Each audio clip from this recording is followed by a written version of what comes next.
Okay, so welcome everybody. It's been 2 weeks, it's been a long time.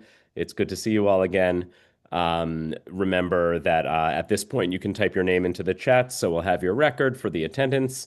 I'm sorry about the data delays this week. Guarantee I think Devorah is doing all that she can. It seems like she's has some difficult situation with the current, and be rest assured that if you are here without data and I have your record for attendance, you'll definitely get reimbursed for your data today.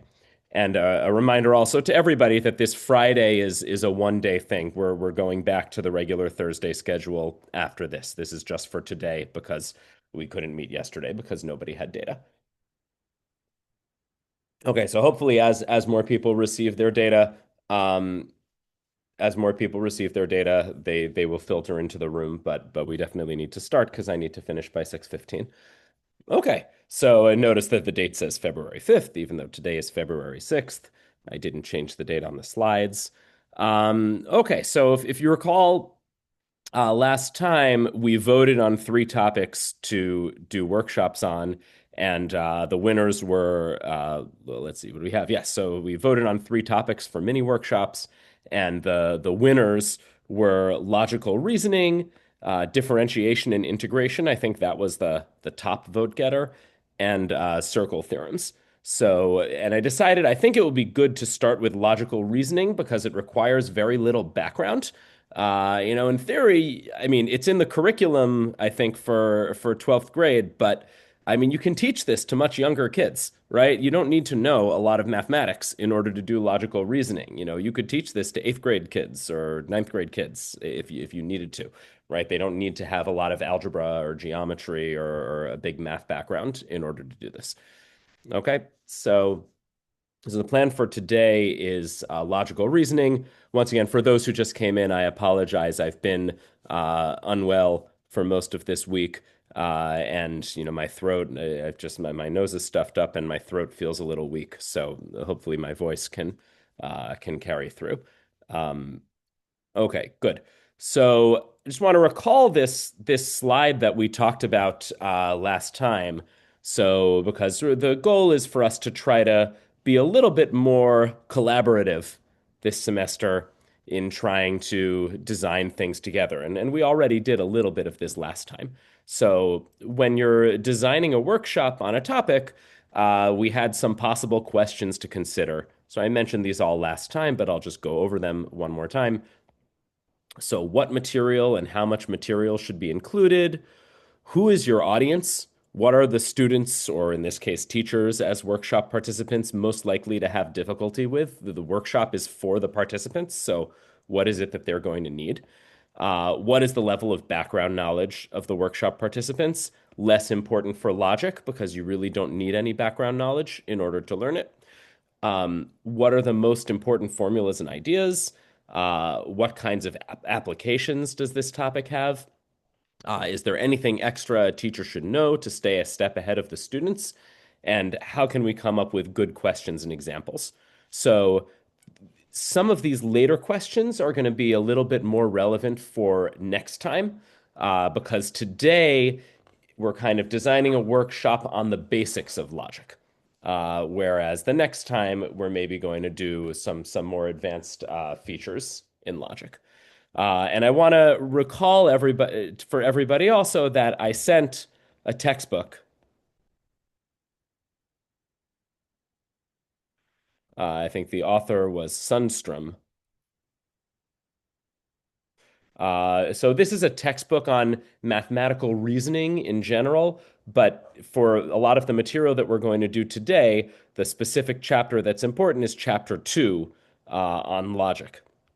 So if you want to look at it, it's a very readable textbook. It's not very dense. It's got a lot of white space. It repeats itself a lot. So it's not a very challenging book to read, which can be good because it's pretty easy to learn from. Okay. So this is what we have. I want to see no updates on the okay, no updates on the screen. All right. So, okay. Good. So, what is the logical reasoning curriculum? So, I looked in the official Liberian high school math curriculum, and it says for logic that the following topics are meant to be emphasized in logic. So, statements, implications, what is the converse, what's equivalence, what's negation, and then all of these topics come together in this idea of valid argument. So, how do you argue from premises to a conclusion? And this is kind of on the borderline of math and philosophy, although the way it's treated is we really are treating this as mathematics. In mathematics, in order to prove theorems, in order to know that formulas are true, they need to be supported by a valid argument. So this is kind of like talking about what are the deductive steps that we're allowed to make while doing an argument, while proving something. Okay. So, what I'm going to do today is try to spend a little bit of time on each of these things, right? I mean, these are what the curriculum says are the highlights, right? These are the curriculum highlights.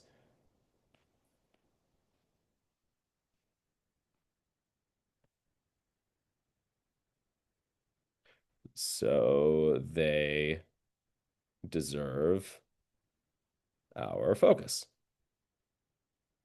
Okay, curriculum kind of tells you what it is that you need to do. And maybe in more detail, what are we This Let me ask you. sorry, do you have a comment? We find, a few Sorry, why is somebody's microphone is individuals on. who could Um, give us. hold on, let me mute all. Okay. Okay, sorry. Just recall that if please keep your microphone on only if you're asking a question or answering a question. Okay, so a little bit more detail, right? I mean, so these are just words in a curriculum, and they're a little helpful, but they're not that helpful. You need to unpack in a little bit more detail what this means, right? So, so we did this a little bit last time, and we discussed that a logical reasoning workshop should probably start with the following building blocks. So we talked about these parts of logic last time. So what is a statement? Maybe the most basic idea in logic. How can statements be logically connected? What are laws giving valid implications? This goes to, valid argument. What is the process and meaning of negating a statement? And what are there formal tools that can help us with this? In logic, we have, two major formal tools. We have something called a truth table, and we have something called, a statement reason proof. And today, most of what we do is going to be more informal, and I think next time we'll codify it in these formal tools. And then, so these were kind of basic goals, right? Basic goals, right? And then we had a larger goal, which is that participants should be able to solve word problems and puzzles based on logical laws.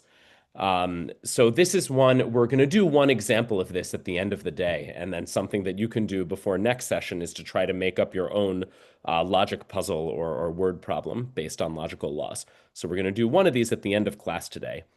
And if we were having a longer workshop, we would also try to include some quantified statements, things like for all or there exists. These kinds of statements show up everywhere in mathematics. We might do a little bit of this next time. And negating these statements can be tricky. So, and is a good thing for a teacher to know, even if you're not actually teaching it as part of the curriculum. I think this would fall under what is a good kind of advanced topic to know. This is covered in chapter 2 of that textbook. By the way, this stuff with quantifiers is in chapter 2 of the textbook. Okay, and then in a different direction, there's applications of logic in computer science, which we won't really talk about today, but is kind of fascinating, and maybe we can talk about it a little bit next time.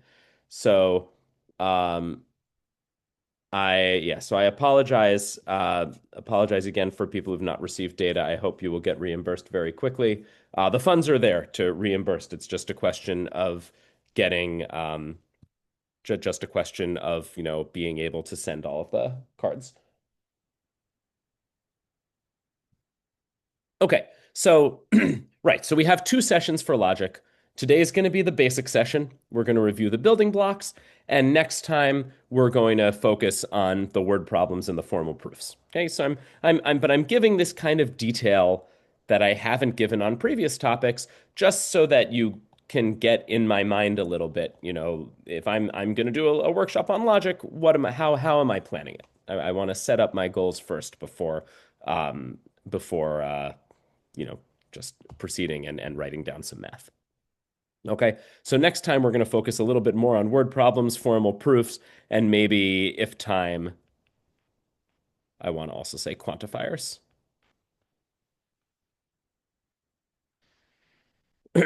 Okay, so anything else? I guess before we start in the math, did I miss something? So many of you have maybe taught logic at some point, or you've taken logic at some point, and I just want to know, is there some other part of logic that I've missed or that, you know, is a useful thing for you in your teaching to talk about in a workshop, or is useful for you just as a learner to learn? So before I move on and just start doing my workshop, I want to know if there's any other needs that I didn't address that we should address either today or next time that are specifically for a logic workshop.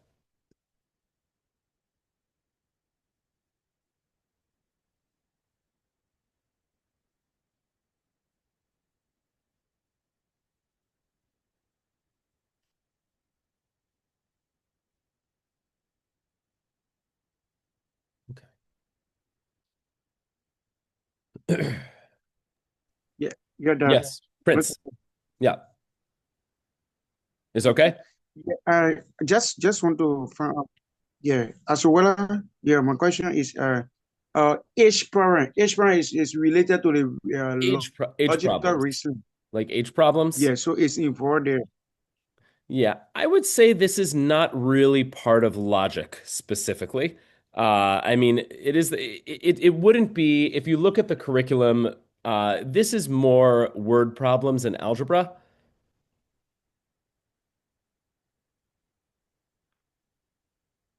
which we talked about a little bit last semester, right? For these kinds of age problems, you would use the Keska method, these word problems in algebra.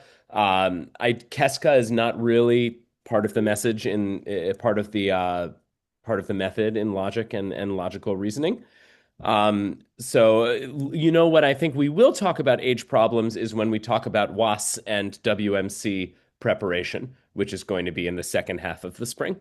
But I think for a logic workshop, age problems is not really would not really be a topic to be included. It's a bit separate. Okay, okay. Okay. Yeah. Thank you, sir. Okay. And yeah, number problems. Again, logic is often not used so much with numbers, although when we talk about quantifiers, we can do it. So maybe later for next time.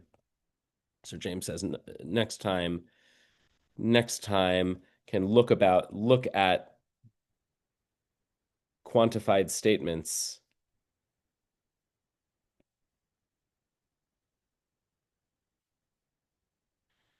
involving numbers. So a statement, something like, for all integers x, there exists an integer y such that 2 times y equals x. That's what's called a quantified statement involving numbers because it uses integers and it uses words like for all or there exists. That's what quantified means. So we'll talk a little bit more about those types of statements next time, and we'll talk about how we negate them because it is also a kind of statement that would be used for negation. Okay, but if this is it for logic, I mean, I think that's fine. I think we did I think we were able to uh, cover all of the bases. One second, I just want to respond to William in the room. Uh, I see you.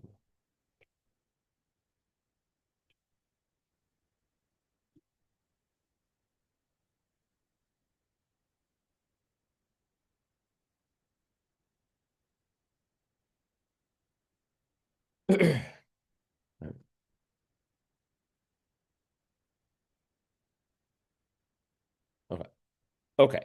So, all right. So let's start at the very beginning, right? Um, what is a statement? A statement is a sentence that is either true or false. Okay. So a statement does not need to be a true statement. I think people get very confused that a statement needs to be something true. That is absolutely not the case. So 5 is an even number. This is a statement. This is it's a perfectly fine statement. It happens to be a false statement, but it is a statement. Okay, right? A statement needs to be true. A statement needs to be true or false. It doesn't need to be true, but it does need to have a truth value. So these words true or false are called a truth value. Okay, so 5 is an even number is a statement. Okay, happens to be a false statement. What's a true and statements again don't have to be in math. So, my shirt is gray, right? I'm wearing a gray shirt. Everybody can see. So this is a true statement. So a statement does not have to have anything to do with math. Maybe it has to do with math, or it can just be anything else. So, what's another example of a statement? Who can give me a statement? Yeah, yeah, there. Yeah, Prince. Yeah, can a statement also be on negative and positive? Sure. So, can you give me an example? A statement could be, uh, So, what would be an example of, yeah, I mean, you can talk about a negative statement that might have the word not in it somewhere. So, what would be an example of a negative statement? Can I get one, Doc? Sure, If Miata. yeah,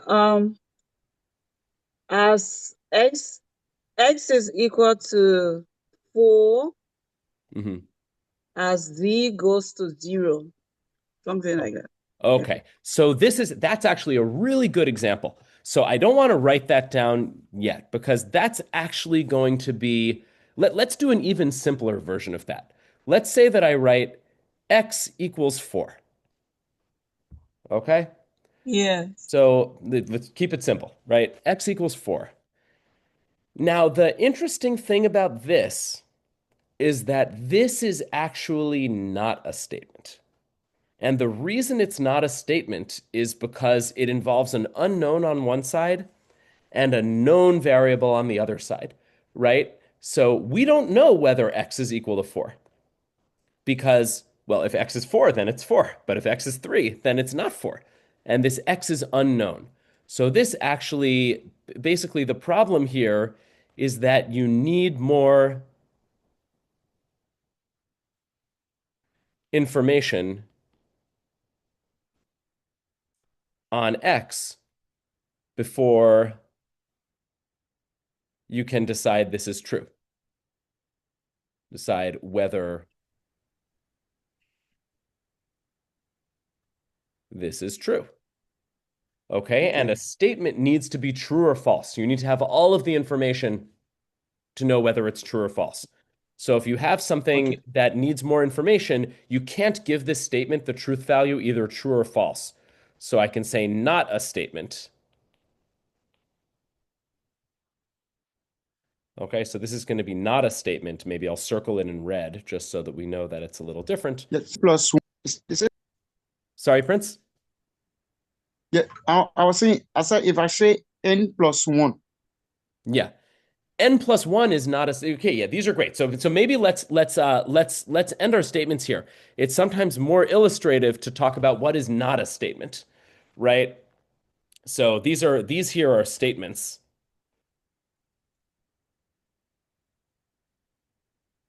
right? And so what we're going to have here, these are going to be non-statements. Sorry for the small writing. I'm just writing statements and non-statements, right? So x equals 4 is not a statement. It's a sentence, but you just can't decide whether it's true or false. If you take, so Prince said n plus 1, and this is not even a sentence, right? Because it's just an expression. So I would say, this is not a statement because it doesn't even have an equal sign or a greater than sign or anything like that. This is just not a statement because what it is, it's an expression instead. So that Yep. Yeah, so Miata? what if I say something like 5 plus 3 is equal to 8? Is that a That, statement? yes, that is a statement. So I'm going to put that up here. So 5 plus 3 equals 8. Great. That is a statement, and it happens to be a true statement. Yeah, exactly. So that's a statement. 5 plus 3 equals 8 is a statement because you can look at it and you can say true. So a way that you could make this a statement is you could say something, well, okay, I want a little bit more space. You know what I should have done is I should have divided this into sides. Yeah, you know what? I'm going to erase everything. I'm going to go, I want to present this visually a little bit better. So let me erase this all and rewrite it. I'm going to rewrite it in side by side. So I think this will be a better presentation. So on this side, we're going to have statements,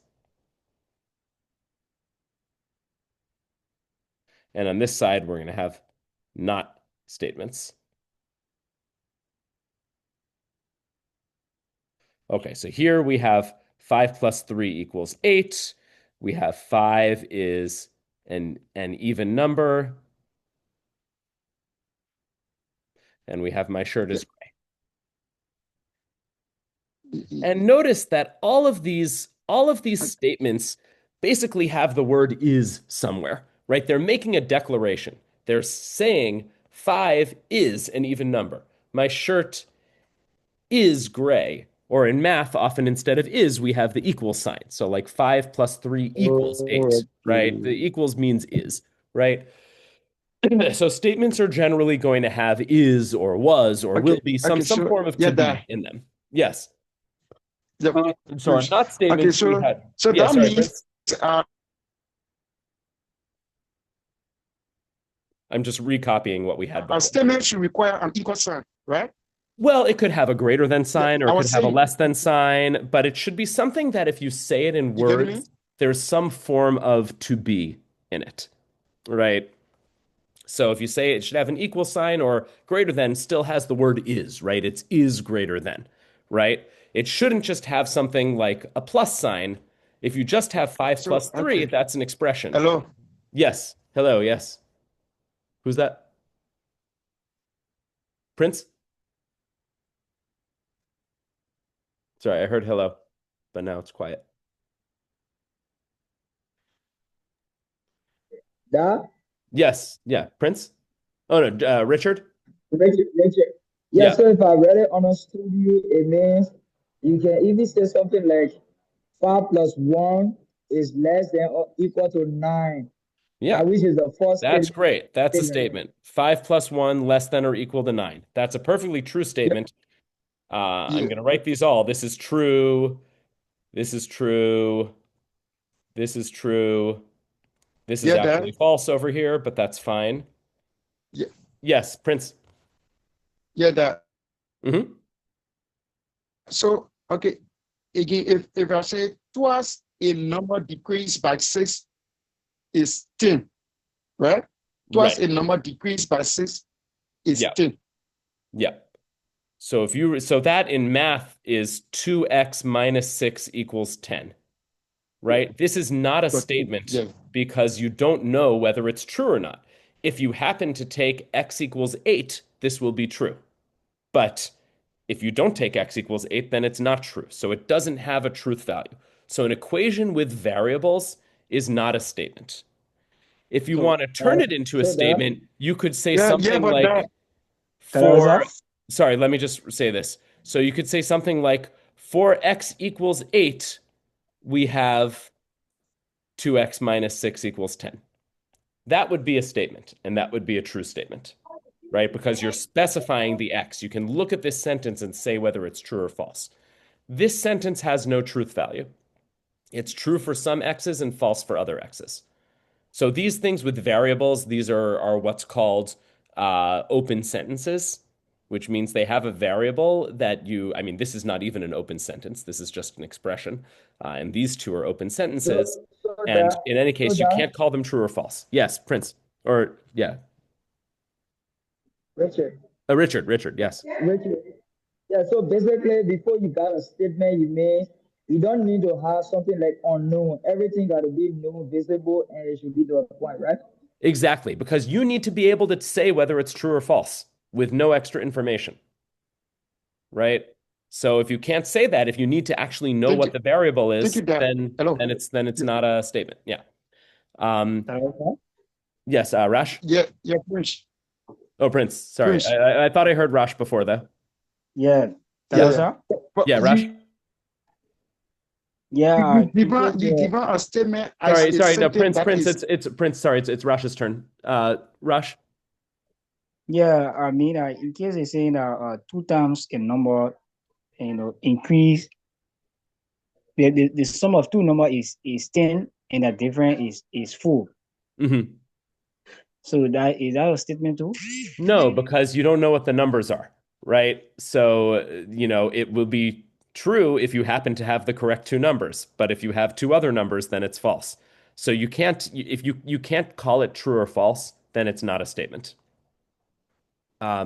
Prince, you're next, and then Miata.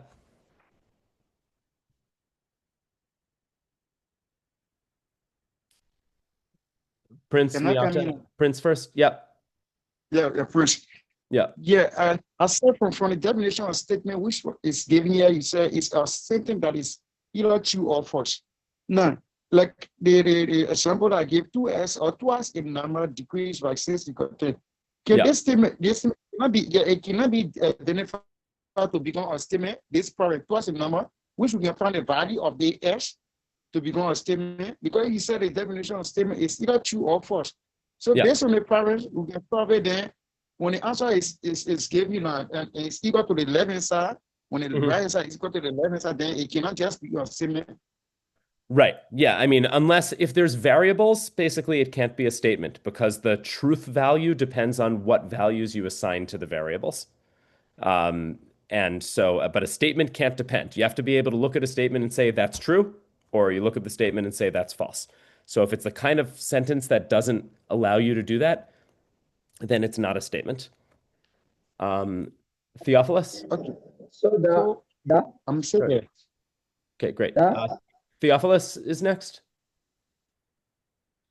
Is it my Oh, sorry, turn? Miata, sure. Miata, yeah.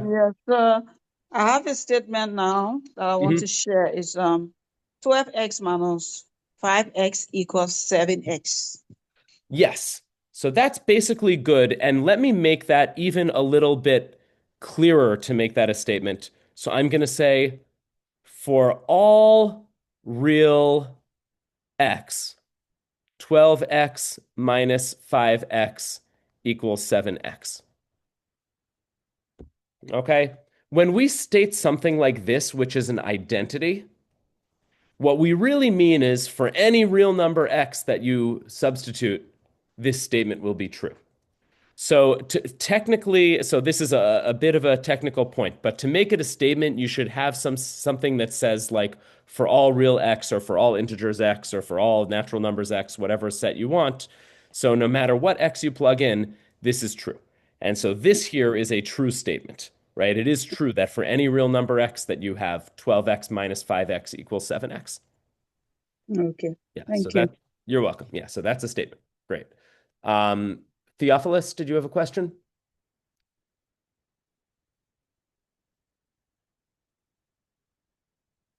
Okay. If no, let me give you a couple of other things that are not statements. So another thing that's not a statement is how are you? Right? It's not a statement. It's a question. How are you is not something that is either true or false, right? A statement needs to be a declaration. How are you is not a declaration. Can't be a question is not a statement. A request, something imperative, is not a statement. So get me some tea is not a statement, right? Get me some tea, not a statement, right? But if I say it's raining, That is a statement. Okay, so again, it doesn't necessarily have to do with math. A lot of the statements we work with will be mathematical statements, but if it's raining, you're outside. Look, right now, for me, the statement "it's raining" is false because it's not raining where I am, right? So, yeah. So these are all your statements. Anything that can't be assigned true or false is not going to be a statement. Okay. And maybe one more thing in math that's not a statement would be, let me give you one more example of something that's not a statement. So, um, actually, no, I think these are all pretty good examples. Yes, another question?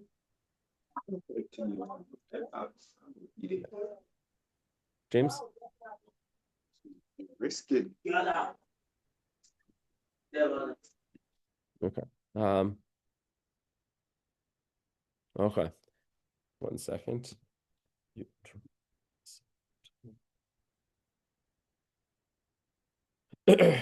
Okay. Okay. So this is what statements are. All right.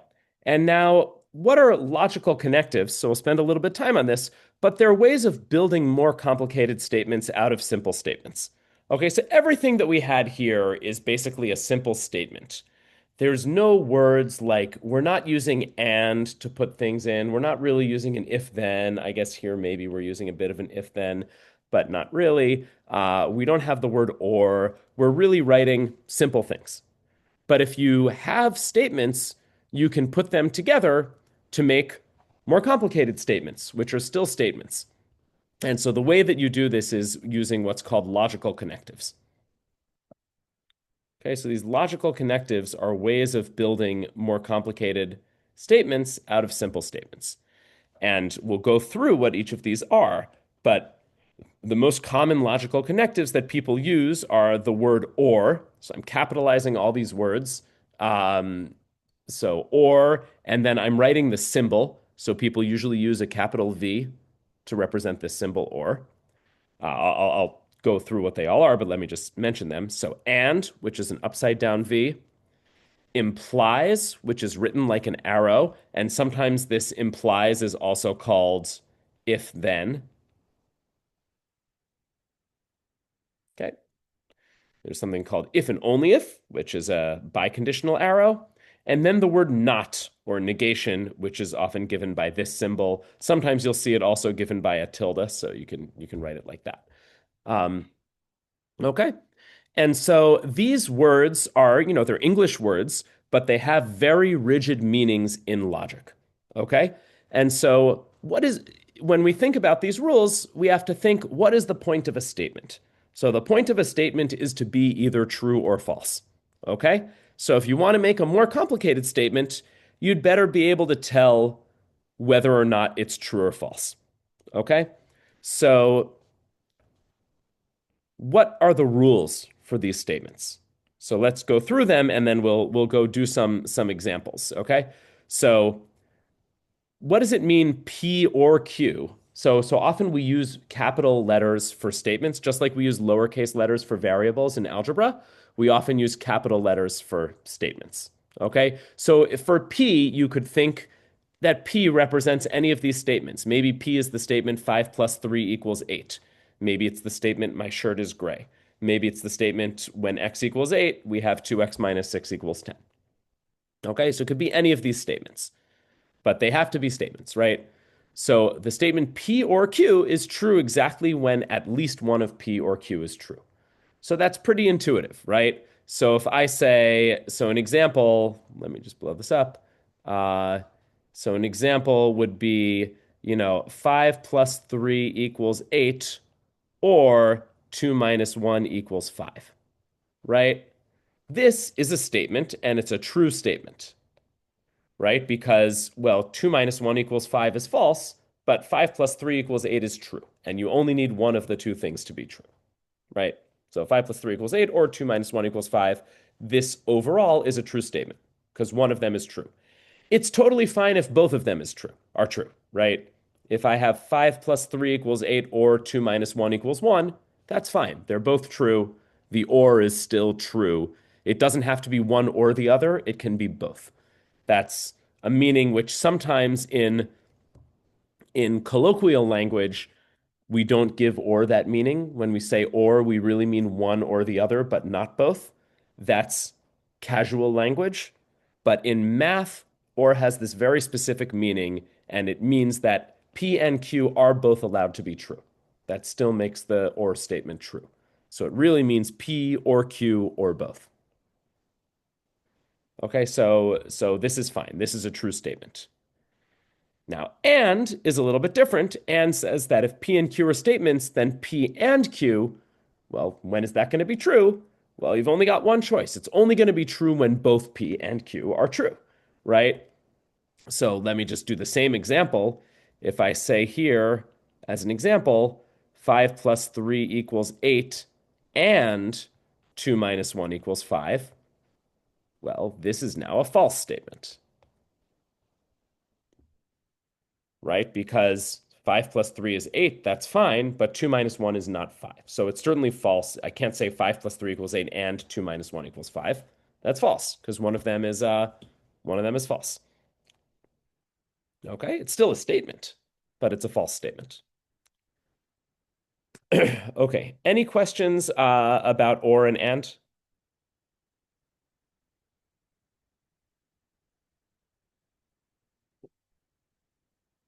Okay. No question. No, okay, good. I want to skip implies for now because that's actually the most confusing one. So I'm going to skip it and do it last. Okay. Oh, Theophilus, your hand raised. Do you have a question?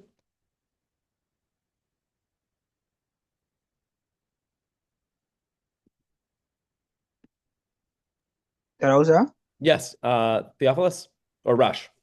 Yeah, right. Rush. Yeah. Yeah, not really a question, man. Just something, man, about because I heard you say we should select topics, right? Because I came in, one of my colleagues were talking about each problem. Mm-hmm. You're saying, but we're not getting clear because in there, what are you saying there? Okay. Oh, so you just want me to repeat this over here? Yeah. Okay. So we were just doing for and, Not what does it discuss mean? the each Oh, the problem, which H is problems. Yeah, that's not really part of logic.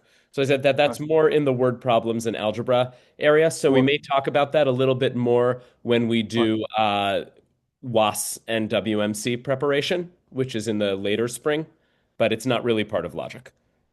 okay, Yeah. because we're not getting clear because it's nowhere. Okay. Okay. Sorry. Yeah. All right. Okay. Let's skip implies because implies is a little tricky. So if and only if, go back to or. Okay. So yes, Techno Common 30. What do you want to ask a question about or?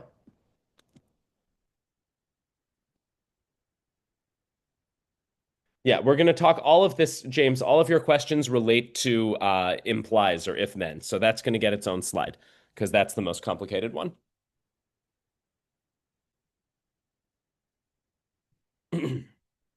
So, or remember, it's true when either one is true, or if they're both true, that's fine. So in this case, right, 5 plus 3 is 8 is true, 2 minus 1 is 5 is false. But when you combine them with an or, the whole thing is true because at least one of the statements is true. It is true that 5 plus 3 equals 8 or 2 minus 1 equals 5. So it's true because that's the definition of the word or.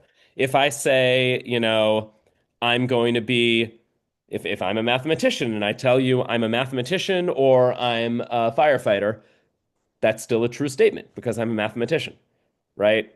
If I tell you I'm a firefighter or I'm a police officer, then that's false because I'm not either of those things, right?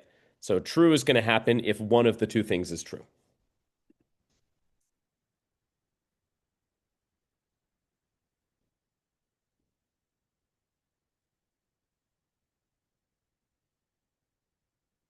Okay. Okay, let's skip implies because that's going to be the hardest one. Let's go to actually over here to not. Okay, this is probably the easiest ones. So if P is a statement, then not P is true exactly when P is false. So for instance, let's say P is the statement 5 plus 3 equals 8, then not P is the negation of P. That would be the statement 5 plus 3 is not equal to 8, right? And if one of them is true, then the other one is false, right? So in this case, this here is true, and this is false. Okay. All right, so not P is, you should think of it as the opposite of P. Whenever P is true, not P is false, and whenever P is false, not P is true. Okay? So it's a statement that has the exact opposite truth value of P, but it's still a statement. Okay? And we do this in the, colloquial language. We say not. Okay, let's actually do if and only if first, and then we'll do another slide for implies, because that's actually a little trickier. So if and only if, so this is also called a biconditional sometimes. So if P and Q are statements, then P if and only if Q is true exactly when either P and Q are both true or P and Q are both false. Okay? So this is what the if and only if means. So it means you can't have one of them be true and the other one be false, right? You need that either both of them are true or both of them are false. So an if and only if example would be, so a statement would be P could be the statement, it is raining, and Q could be the ground is getting wet. Okay, and then P, if and only if Q, is going to be a true statement, right? Because anytime it rains, the ground gets wet, right? So either it's raining and the ground is getting wet, or it's not raining and the ground is not getting wet, right? Like how does the ground get wet? It gets wet from rain. We're simplifying a little bit, but let's imagine rain is the only thing that causes the ground to get wet. Nobody has a hose or anything like that. So it's raining is going to be the same thing as the ground getting wet. So this would be a true statement, if and only if, right? The ground is going to get wet if and only if it's raining. They're either both true or they're both false. What do I want to see? Okay. So, all right. So I would say or, and, not, and if and only if are the more straightforward ones. Implies is kind of fundamentally a little bit more confusing. So I want to devote an entire slide to implies. So before we move on to implies, or which is otherwise known as if then, is there any question about the other connectives so far?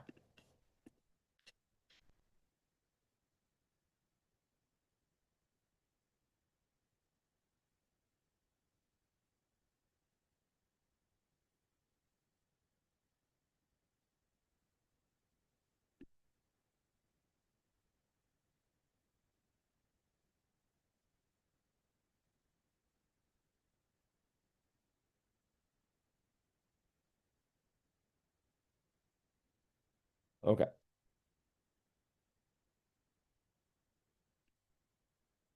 Okay, so let's talk about implies. So I'll just read this slide, but then we're going to do our whole other slide. So if P and Q are statements, then P implies true. P implies Q is true as long as we don't have that P is true and Q is false. Let me rewrite this on another page. So I'm going to add a new page here. Let me do it like this. So, right. So if P and Q are statements, then P implies Q, or you could read this as if P, then Q. So if P, then Q is true exactly, is true, I won't say exactly, I just want to repeat my language, is true as long as as we don't have that P is true and Q is false. Okay. So this is a little bit weird. And so I think for this, it's worth it to have a truth table to illustrate this. So the way a truth table works is this. You have a column for P and a column for Q, and then a column for the compound statement that you want. This is P implies Q.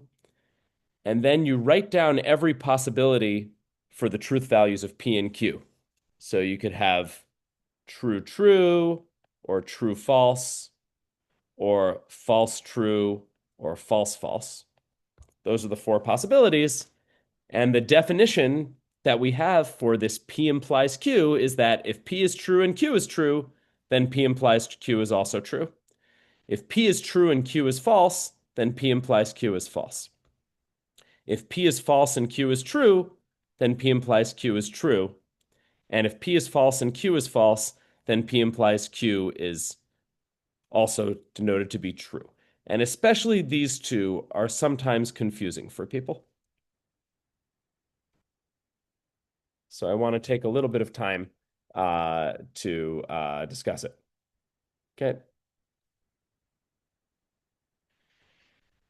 Okay, so let's do this with an example.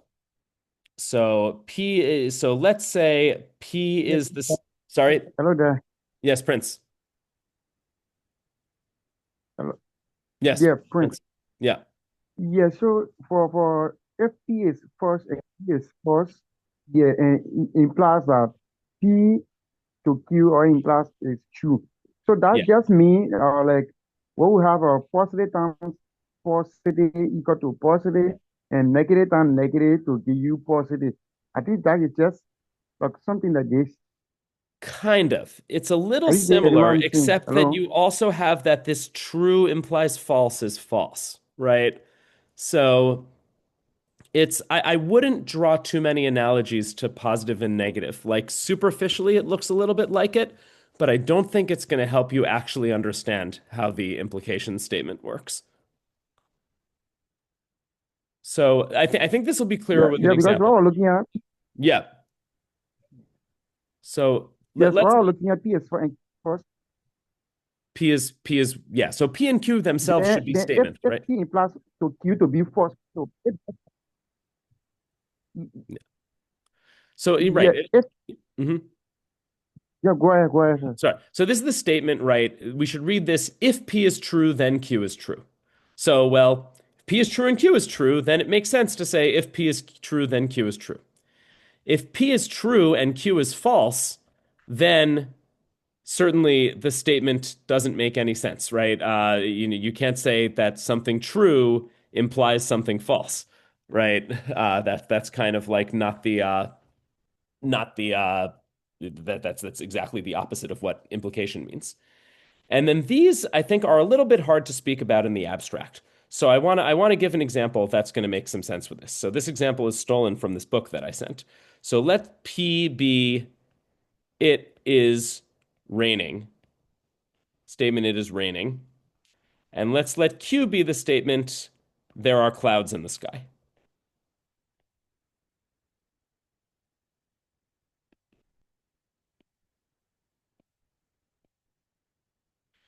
Now, these statements might have different truth values depending on where you are, right? I mean, so when I say they're statements, I mean like, okay, where I am right now, it's raining, or where I am right now, there are clouds in the sky, right? And so I want to make the statement P implies Q is the statement if it is raining,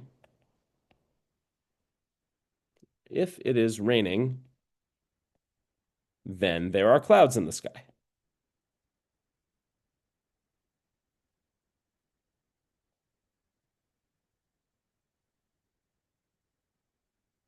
Right? And by common sense, this is a true statement, right? It doesn't rain when there's a clear sky. right? If it's raining, there are always going to be clouds in the sky. So we should want this statement to be true. So let's look at what are all the things that can happen, right? So it's quite possible that P is true and Q is true, right? It might be raining and there might be clouds in the sky, right? So if you can definitely imagine a day where it's raining and there are clouds in the sky. These are both true, right? That represents the first line of this truth table here. You can imagine a day where a clear sunny day, right? It's not raining and there are no clouds in the sky, right? That's a clear sunny day. That means P is false and Q is also false, right? That represents this line in the truth table. That's also completely fine, right? It could be not raining and there could be no clouds. Sorry, Miata, question? Yes, can I give the second one, second example? Sure, but I'm still working. You mean within this example or a completely different example? Yeah, within that example. Oh, sure, yeah. Yeah, so I would say it is raining and the ground is not dry. Oh, okay. So it's a little different. Let me finish this example first, before we go to a different one. Uh, let's stick with the P and the Q because I want to look at all of the rows of this truth table and see how it could make sense. Right?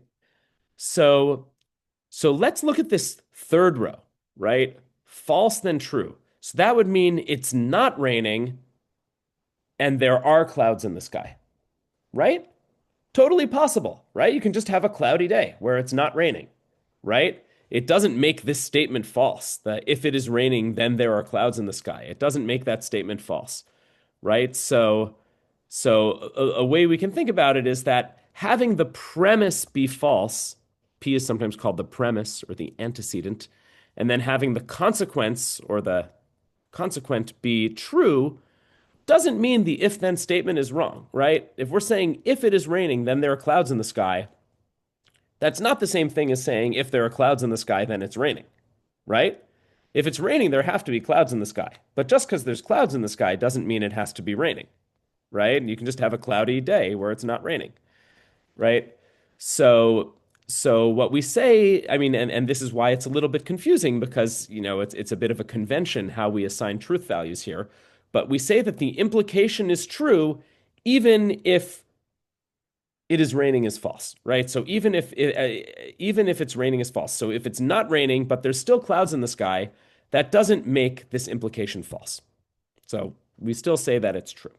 So that's this third row of the truth table. So it could be not raining and there could be clouds in the sky. That's totally fine. But what about the second row? The second row would say it is raining. That's P is true, but Q is false. There are no clouds in the sky. And that's impossible, right? It can't rain without clouds. So you can't possibly have that it's raining and there are no clouds in the sky. So if it were possible to have it rain with no clouds in the sky, then we would have to say that this implication is false, right? Because the P could be true, that it is raining, and the Q could be false, that there are clouds in the sky. And if the first thing can be true and the second thing can be false, then it definitely doesn't make sense to say if the first thing is true, the second thing is true, right? Because if the first thing is true and the second thing is false, then the first thing cannot imply the second thing. So that is this row over here, which I'll circle in a different color. I'll circle it in green on the truth table here. So if the first thing is true and the second thing is false, then there's no choice but for the implication to be false, right? If it were possible to rain without clouds in the sky, then this statement would have to be false. Okay?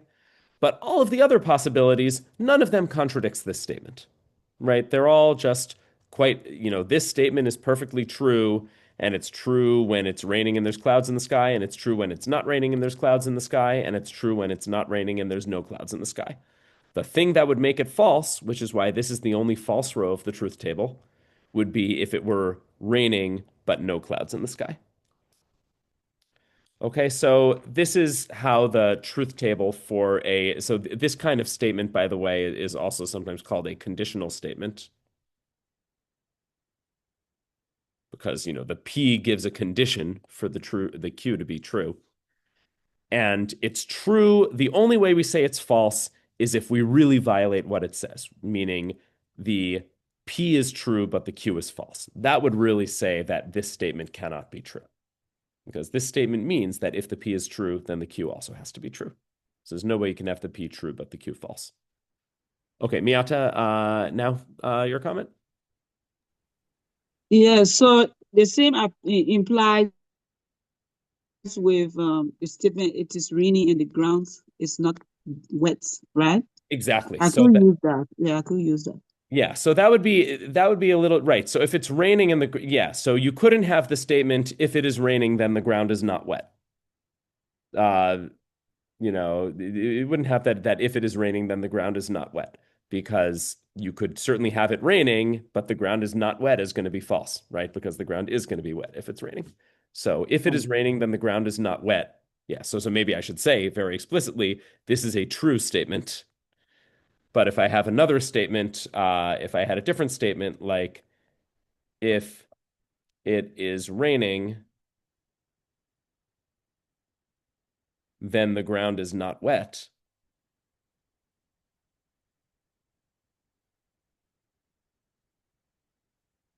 Right? This here would be false. It's still a statement, but it's false, because you can definitely have that the first thing is true and the second thing is false. So you could have that it is raining, but and that the ground is wet, which would make this second assertion false. Okay. So, right. So this conditional is a way of combining two statements, and it's true except when the first thing is true and the second thing is false. That's the only way to show that a conditional statement is false. Okay. We're going to talk more about conditionals and what you can do with them. But before we do that, any other questions about conditionals? Or again, conditional or if then or implication or implies, they all mean the same thing. They're all just different words that people use to talk about this type of statement.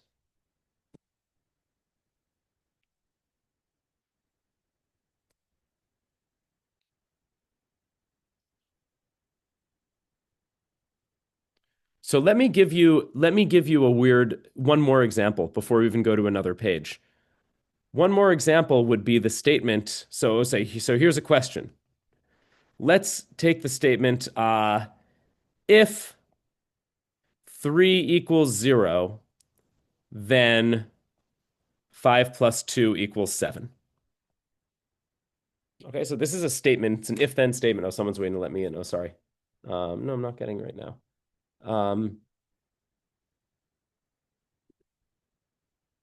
Okay, I think I have. Okay. So yeah, so is this true or false? This statement. So if 3 equals 0, then 5 plus 2 equals 7.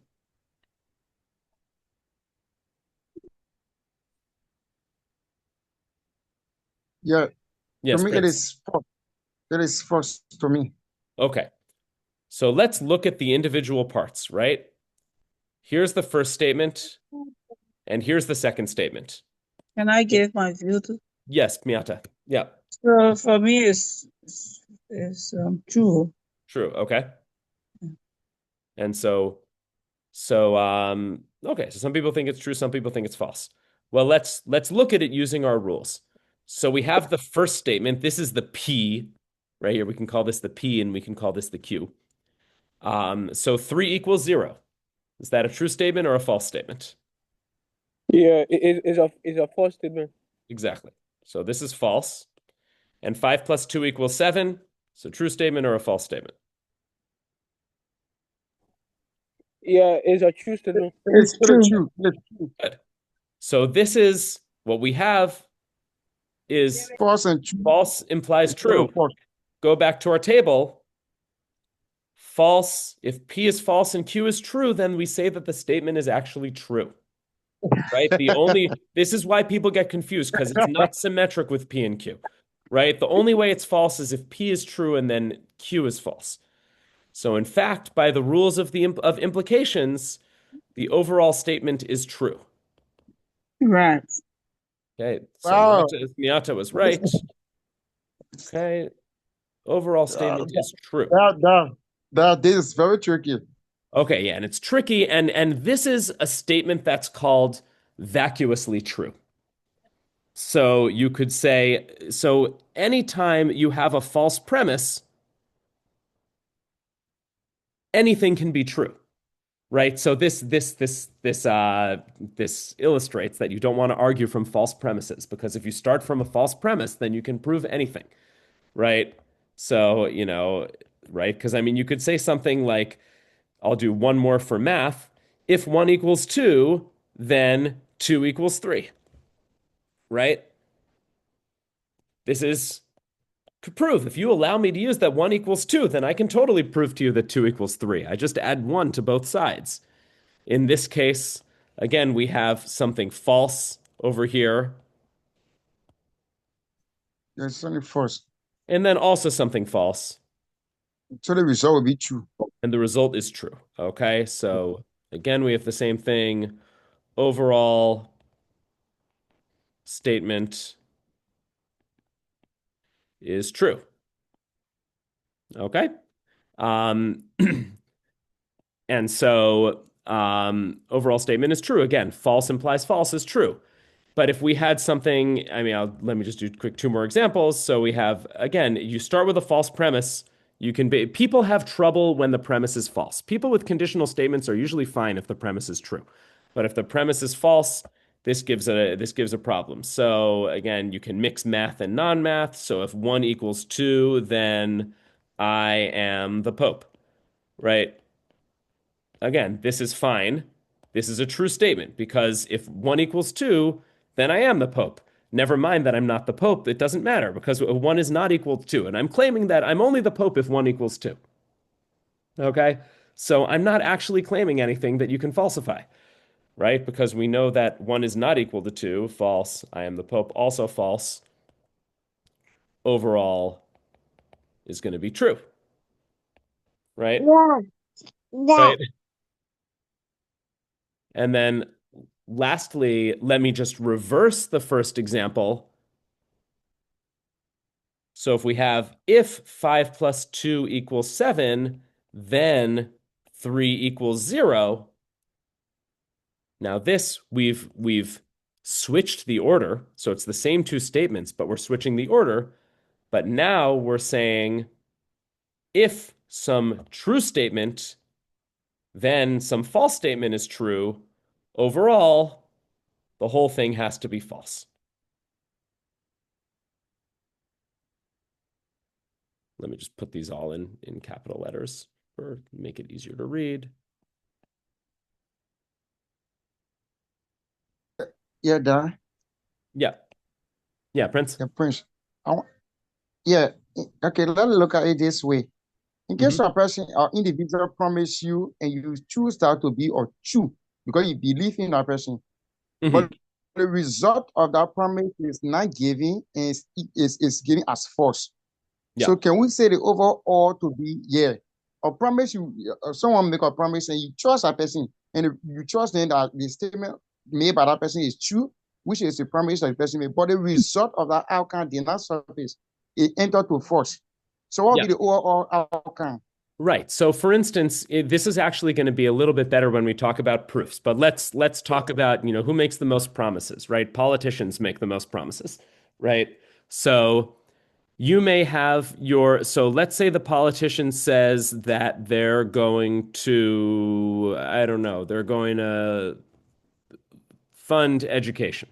Okay? They're going to fund the University of Liberia at a certain level. Okay?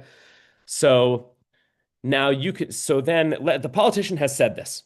So then you can have in your mind the statement, well, if the politician is trustworthy, then the university will be funded at that level, right?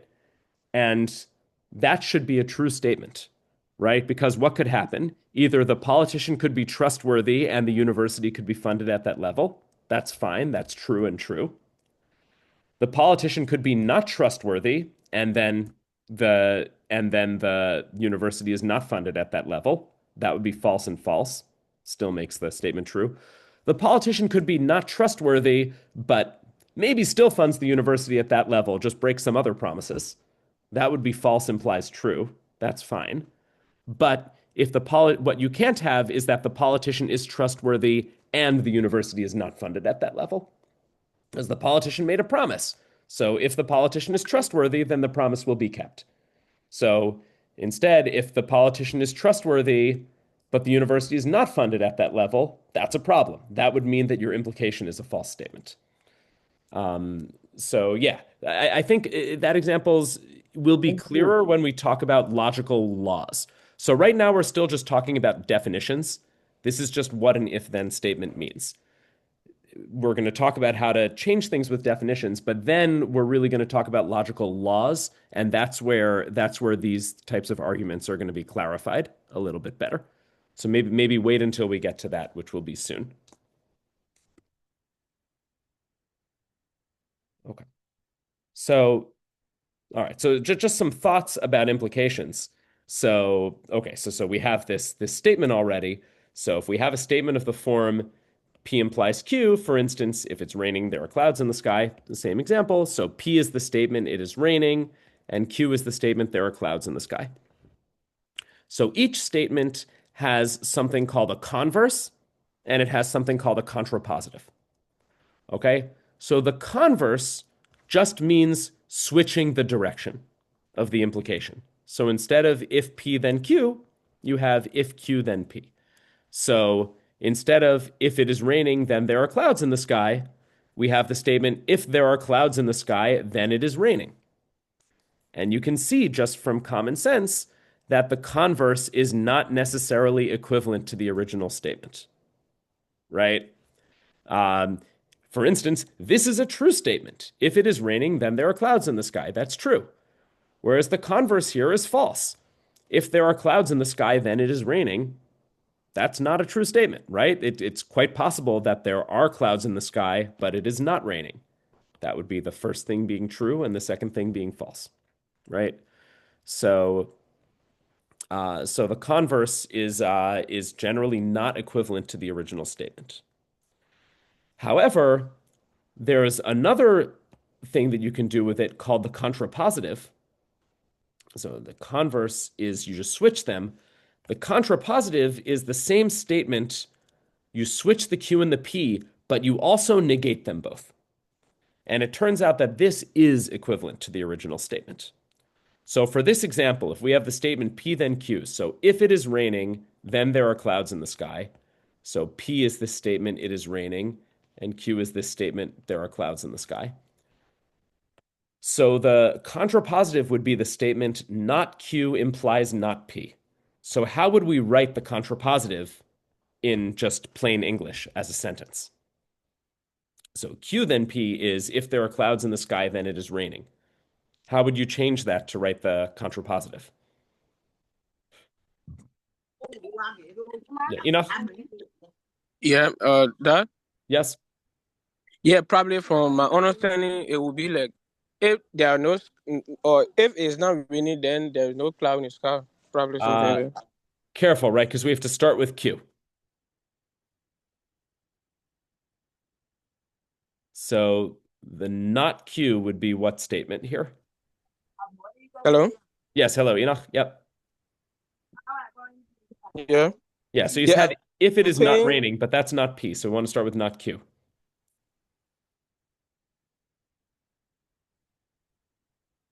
So we got to start with the negation of Q. Raining. Yeah, right. So if there if there are not clouds in the sky,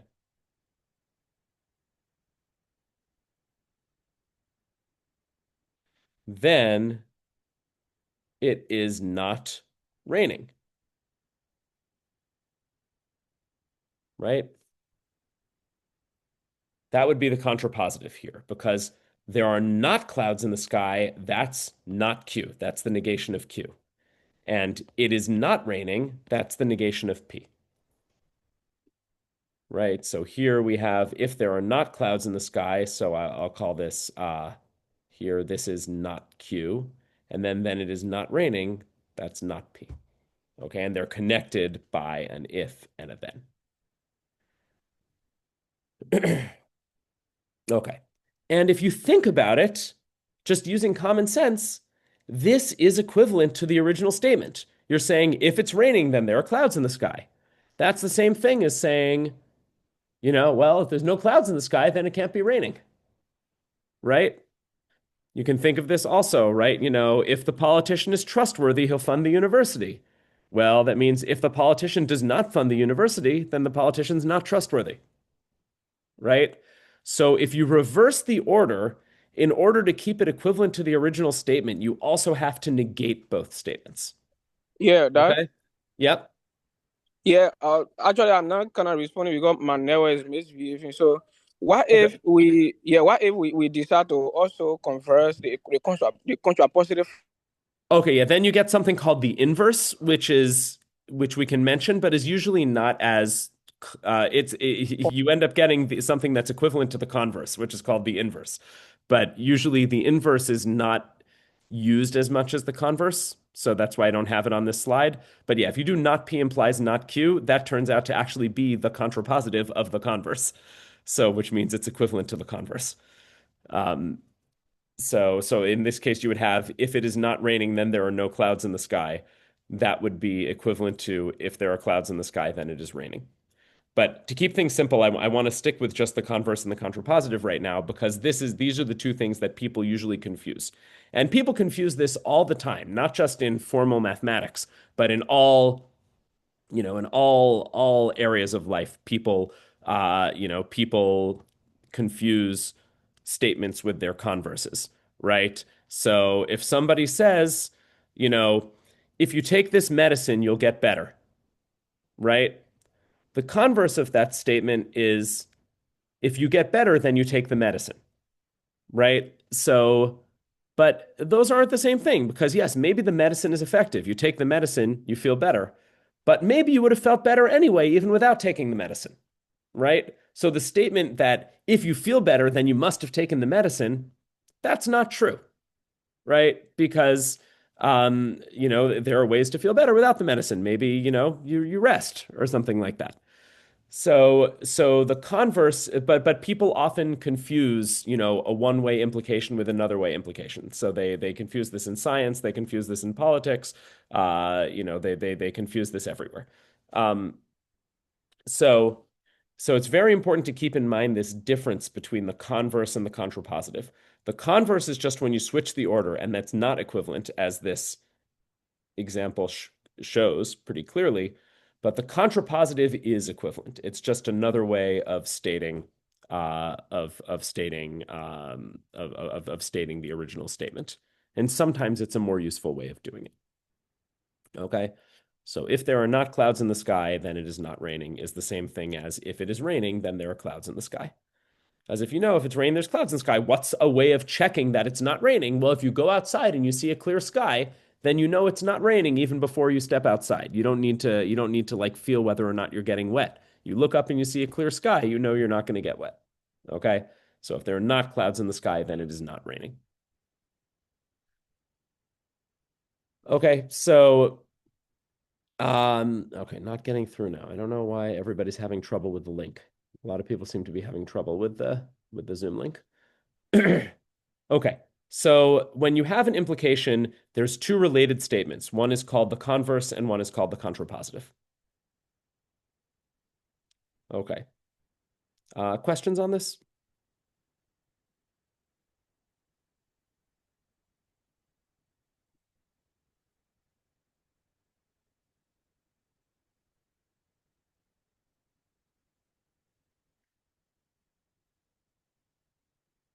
Okay. So going back to our original topics, one of these was negation, right? So I'm skipping equivalence for now. What about negation? So we said a little bit about equivalence in the sense that a statement is equivalent to its contrapositive, but there's more to say about equivalence, which we'll probably do next time. Okay, so negation. How do we negate statements that involve logical connectives? Right? If you have a simple statement, it's very easy to negate it. What's the negation of it is raining? It is not raining, What's the negation of there are clouds in the sky? It's there are no clouds in the sky. There are not clouds in the sky. When you have a logical connective, then it's a little bit harder. So suppose we want a negation of a statement of the form P or Q. Remember that V means or, right? So I'm just going to remind you that this V here means or. Okay. So we want a statement that's true exactly when P or Q is false. So is there a better way to write this? I mean, of course, you could just write not P or Q, and that's the negation. But let's try to do this. Let's make it. Let's say P is I'm wearing a blue shirt, and Q is I'm wearing a red shirt.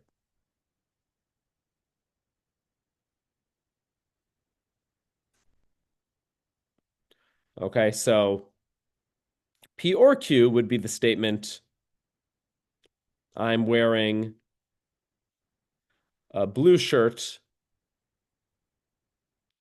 or a red shirt.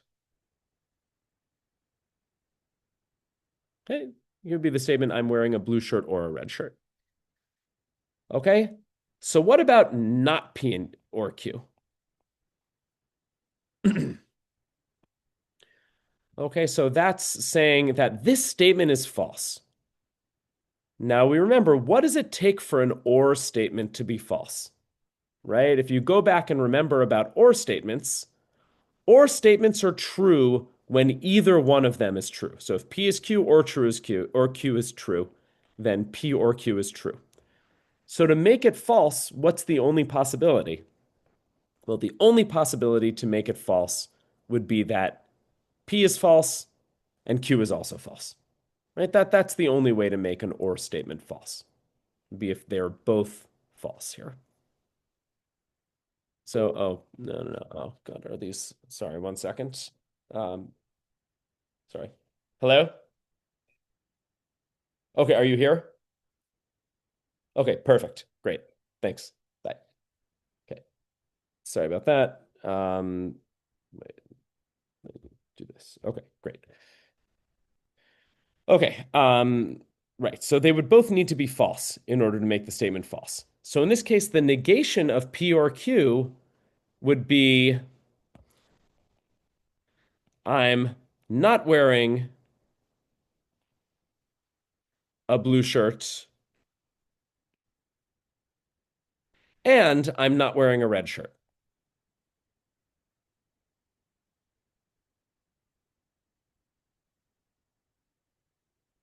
Okay? Or another way of saying that would be not P and not Q. Okay, so if you have the statement P or Q, what's the negation of that? Well, it's got to be a statement that is true only when P is false and when Q is false. And so that's exactly this statement, not P and not Q. If you want, you can put parentheses around these. And this has a name. This is sometimes called De Morgan's law. Okay. Yes, Miata? Yes, Doc. I wanted to ask if there will be problems, like numerical problems to solve in this under this logical Right. connective. Usually not numerical. The problems usually involve proofs and truth tables in the logic unit. So it's not usually you're not usually solving equations as part of the logic unit. It's more about how a proof works and how word problems work through proofs. So I'm going to show you an example of such a problem at the end of today, which is Okay. unfortunately going to be pretty soon because we need to finish in 10 minutes. Okay. So, but here's an exercise. Can you do something similar for not P and Q? Okay, so we know that if we're trying to negate an or statement, it means not the first one and not the second one. You can think of it as kind of a distributive law, right? You kind of are distributing the not to the P and to the Q, but it also flips your connective. It changes the or to an and. So the question is, can you do something similar? What does it mean to say that it's not the case that P and Q are both true? That it's not the case that I'm wearing a blue shirt and a red shirt, right? So this is a good exercise to think about. We'll talk about it more next time. But yeah, this is what's called De Morgan's law. Okay, and this version is also called De Morgan's law. Okay, so this is one way of doing a negation. We'll talk a little bit more about negations next time. But I do want to move on just for the last 10 minutes so I can show you about the rules of logical deduction, which we'll talk about a lot next time. So what are the rules of logical deduction? Well, there are logical laws that if we know certain statements, we can use this to derive other statements. This is what a proof is, or in other words, this is what a valid argument is. That's mentioned. So these laws all have names, and the names aren't so important. It's more important that you know how they work. So the first law is called modus ponens. This is, I'd say, the most basic deductive law in life. Like, this is what people do. So if you know if P then Q, and then you know P, then you can deduce Q, right? So, for instance, this maybe goes back to Prince's question earlier.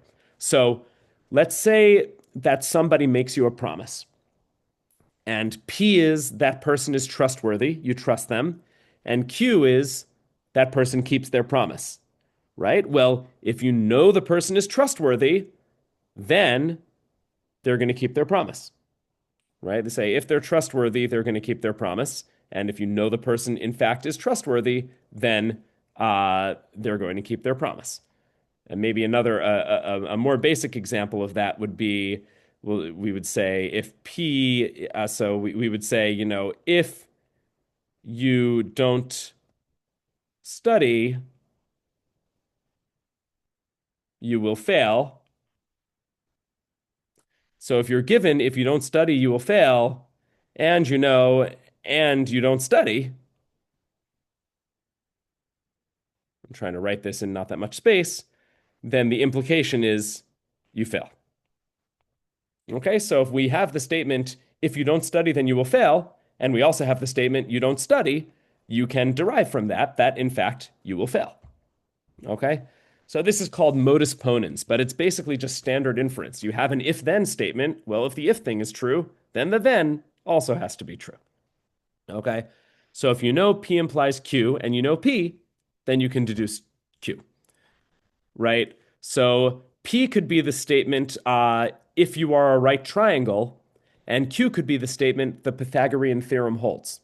And so then we use this all the time in math. If we know that we have a right triangle, then we can deduce that the Pythagorean theorem holds, right? So we have a theorem in math of this form. It's like, if you have a right triangle with sides A, B, and C, then A squared, and C is the hypotenuse, then A squared plus B squared equals C squared, right? And so then we use this all the time. When we have a right triangle with sides A, B, and C, we use this statement to derive Q, that A squared plus B squared equals C squared, right?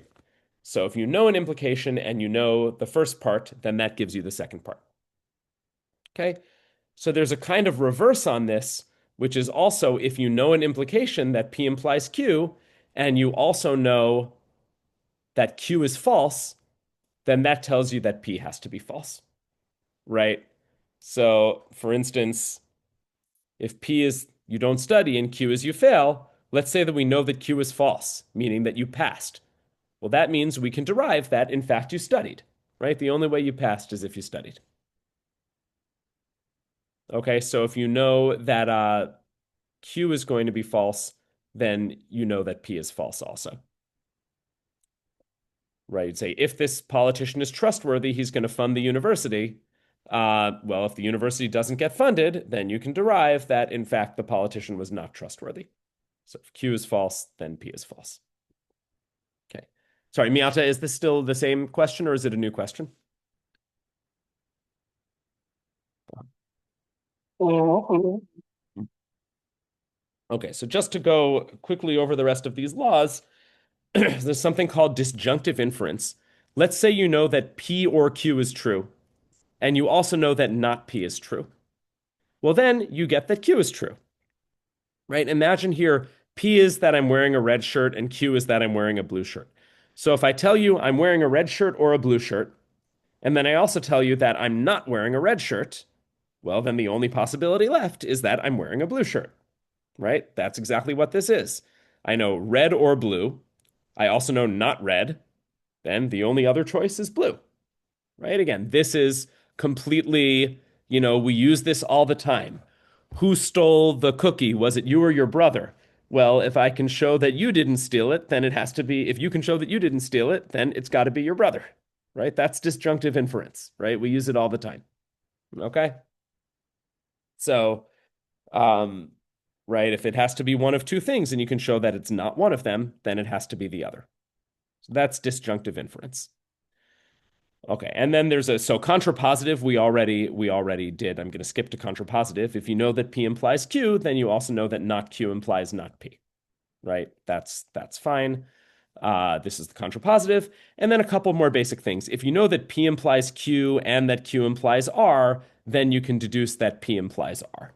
So for instance, let's say P implies Q is, if you study, you're going to graduate. Q is you're going to graduate, and R is, I know you're gonna get a good job. So if you know that if you study, you're going to graduate, and you also know that if you graduate, you're going to get a good job, then that means if you study, you're going to get a good job. Can debate whether or not the implications are true in the first place, but if you accept the implications as true, the individual implications, then you can put them together. And you know that if studying implies graduating implies good job, then in fact studying implies good job. Okay. And then the conjunction property is just if you know that P and Q are both true, then you can deduce that P is true, and you can also deduce that Q is true. So there are other logical laws, but these are kind of the most important, and you can do pretty well with just these. So unfortunately, we need to stop. So, we started a little bit late, and some things took a little more time than I thought. So we'll spend a little more time on this next time. But before we stop, I just want to show you a puzzle that you can think about for next time. So let me just read this slide. So a valid argument or proof in logic consists of deriving a statement from another statement or sets of statements by using a sequence of rules of logical deduction, as on the previous slide. So for instance, suppose that the following statements are all true. Say we know Laura is in the 7th grade. Laura got an A on the mathematics test, or Sarah got an A on the mathematics test. And then we have, if Sarah got an A on the mathematics test, then Laura is not in the 7th grade. So let's say we know that all three of these statements are true. We accept them. We're going to call these given. So these statements are sometimes called givens. Okay? And so then the task, which we don't have time to do now, but you can work on for homework and we'll do next time, is make a valid argument showing that Laura got an A on the mathematics test. So for homework, think about this. So how can you use these rules on this page to start from these statements and then make a valid argument that, in fact, you can conclude that Laura got an A on the mathematics test? Okay, so this is what I mean by a word problem using a valid argument using logic. Okay, so for homework, you can try to solve this question. Uh, and if you really want to, you can try to make up your own topics. So for next session, we're definitely going to spend more time on this stuff from the end because we went a little fast. And then we may talk about truth tables or proof by contradiction, formal two-column proofs, more elaborate word problems, logic and computer science, or open sentences, quantifiers, and negation. So if this is homework number 1, then homework number 2 is send to the chat which of these topics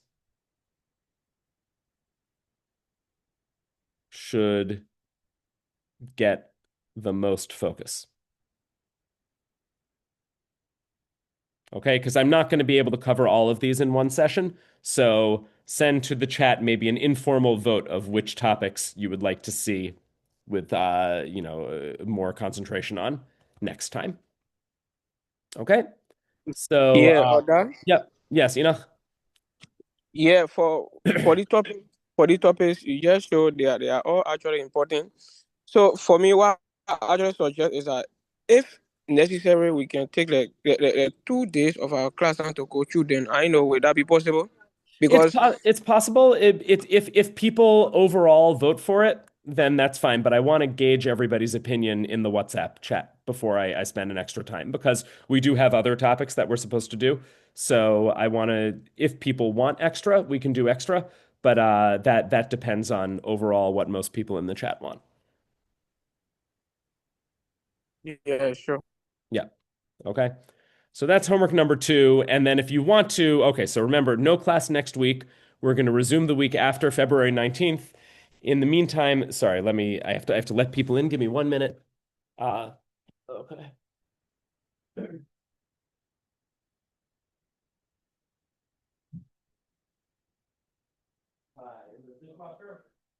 Let me move as much stuff out of the way here as possible.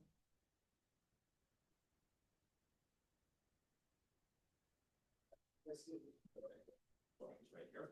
I'll be done in 1 minute. I'm just on a call. All right, sorry, and then I got to get off soon. But yes, so we're going to do a lot more examples. This homework number 3, which is very optional because we didn't get to do it really, is come up with your own word or logic problem like the one on slide 12. Okay, so this is optional. Okay, so this is the one on slide 12, but I would like you to at least think about this, even if you can't solve it, and then definitely tell me which are the topics that you'd want to focus on more next session. Okay, so I'm sorry for having to end very abruptly, but I do have to run. We'll go over slower everything next time. Okay, so I'm gonna everybody. I think everybody has typed their name into the chat. Got everyone's attendance. Yes, I think we're fine. So I'm not sure if William did, so let me just get your record. I'm just gonna type the name in. Oh, you did. Okay, great. There we are. Okay, so thank you, everybody. I'll see you in 2 weeks, and enjoy your weekends, and I'll talk to you soon. And I'll send out the recording, and I'll send out the slides.